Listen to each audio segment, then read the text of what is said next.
السلام عليكم ورحمة الله وبركاته سيتين saxaabadey ma fiican tihiin qisada maanta aan rabo inaan idin sheego dhinacaas Indonesia ka dhacday waxayna ku dhacday maxaa la dhahaa qof haweene ah oo deenta aad iyo aad ugu xumeed oo markastaba deen qaadan jirtay deentaas ay qaadanaysa awgeedna dhibaato aad iyo aad ugu badan nafteeda ugu timid marka intaan qisada noo gelin ka hor saxbiyaal waxaan idinka codsanayaa sida caadada ahayd subscribe-ka inaa ii saartaan idinkoo aad iyo aad u mahadsan qisadana ku sii soconaynaa marka naagtan waxaa la dhahaa Sumiyaasi waxay degneed Indonesia waxay kusoo kortay markay yaradan igaga soo bilaaba waxay kusoo kortay guri oo waxba la haysanin reerkana aad u liito dhinaca dhaqaalaha ah hooyada aabaheed waxay aad jireen shaqo waxaa guriga ka joogay wiil ayada ka weyn guriga la degnaa oo laakiin ayagaba labadooda waxay yihiin caruur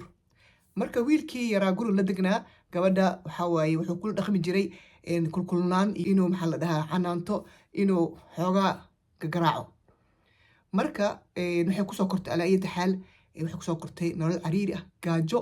iyo dil oo walaalkeed u geysanaya markay yareed noloshaas siday u ahayd waxaa dhacday inay weynaato inay maxaa la dhahaa nolosheeda ay gaarto heray weynaatay way guursatay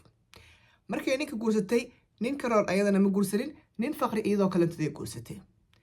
markay guursatay waxaa dhacday 3 caruur isku dhala ninkii xaafaday soo degeen xaafadaha iska masaakiinta waaye ayadana way iska shaqaysaa shaqay yareed adaa iyo ninkeedii 3 caruurna way leedahay marka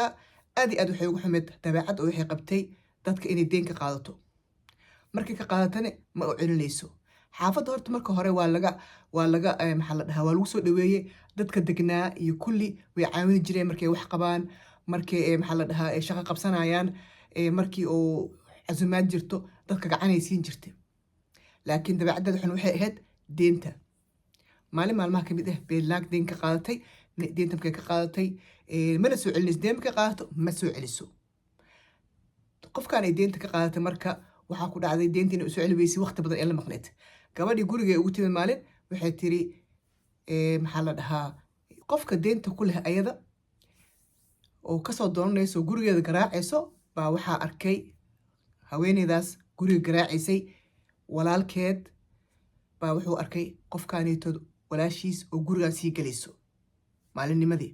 laakiin ma ogeen waxay ka doonayso way tagtay gudaha gashay walaalkeedna wuu iska baxay qofkaanitood guriga markay soo gashay naagtii waxay isku fureen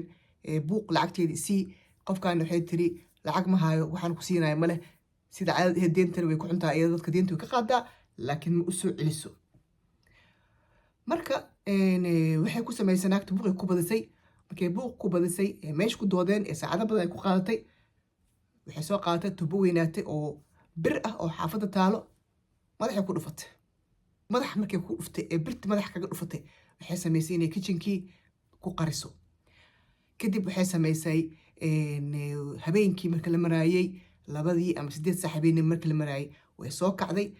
way soo qabatay naagtii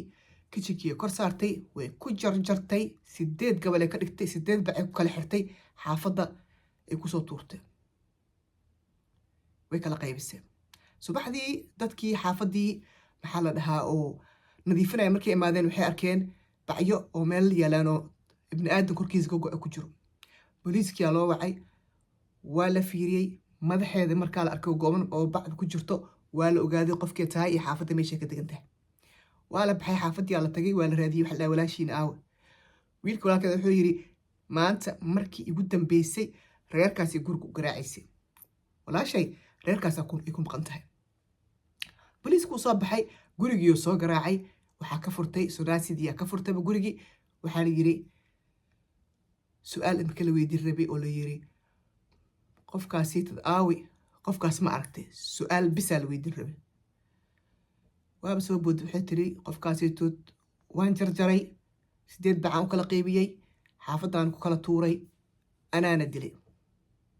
su'aal la weydiin rabay waxay ka dhacday qisada dhan inay soo xirtay ee gacanta ka saartay booliiska hafa la dhahay bafa la dhahay stationka la geeyay markii stationka la geeyay waxaa laga qaaday interview laga qaaday wixii ay samaysay iyo waxa ku qasbay waxay u sheegtay inay lacag ku lahayd lacagtan ay bixin karin isku buuqeen kadibna madax ku dhufatay meelay geysay markii weysan way baqday way jarjartay saas u turtay waxayse kusii boodday kaleentood waa naag dhiig ka dharagtay oo maxaa la dhahaa nafteeda tacbaan taagan ma qofka markuu buuxsamo waxaa waaye banaanka wuu isdhigaaba marka qaarkood marka naagtaanitod waxaa niigso olooway dadka qofkaanitod indonesia muslimiinna way degan yihiin hinduu way degan yihiin gaalo way degan yihiin laagtaan laakiin muslimada ahayd marka waxaa dhacday marka naagtii nafteeda tacbaan taagneed waxay tiri war naagtan kaliya ma ahee laba kalaa igu maqan haye warka keen waxay tiri laba naag kaleentoodna waa dilay saasoo kale deena igu lahaayeen naftay ii keeneen waa qaarajiyeen agii kalena waa dilay waxaa la adi kiiskaaga waaba sahlan yahay interview laga qaaday si fiican warka loogu waxay wax dhanaan waxay gaal shardaa la geliyay 5 maalmood baa la baarayay arrimaheeda ilmaheeda iyo ninkeedana way soo visit gareeyeen maxaa gaal shir ugu maadeen way la talisay way la dardaarantay waxay u sheegtay ilmaheeda iyada inuu shaydaan ka saacad celiyay baahin u geysay adduunkana saan loo baahneen ilmaheedana waxay u sheegtay inay nolosha si fiican subsadaan oo ayagana ilaahay ka baqaan waxay iyadoo samayso kale ay sameynin meesha kusoo macsaanay mise ciyaalkii iyo macalinkeedii waa la kaxeeyey xaajiyadii waxaa 5 maalmood kadib waxaa lagu sameeyey tiirkaa la geeyey waa la toogtay meeshiina ku dhimatay laakiin su-aasha weyn meesha taalo waxaa waaye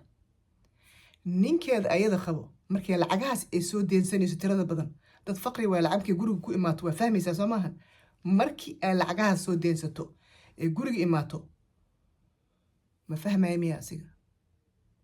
lacagta intay keenta ma dhahaya hal mar ma aha 2 mar ma aha 3 mar ma aha lacagta iska socotaay dad masaakiin waa leeyahay lacagahan la soo qaadanaya beri in la bixiyaa la rabaa see loo bixinaa intee laga keenaa dhibaato weyn ay imaanayso markaas maho